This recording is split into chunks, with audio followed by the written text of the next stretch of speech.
بسم اللہ الرحمن الرحیم۔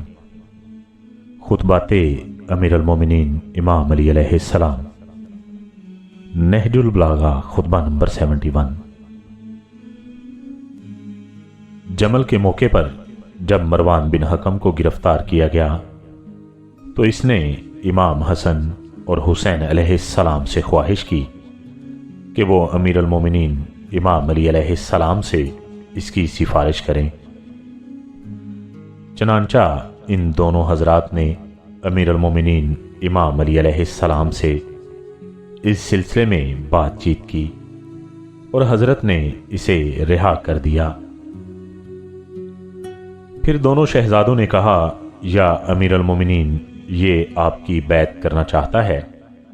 تو اس پر امام علی علیہ السلام نے ارشاد فرمایا،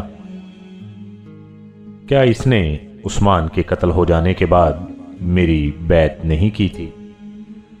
اب مجھے اس کی بیعت کی کوئی ضرورت نہیں۔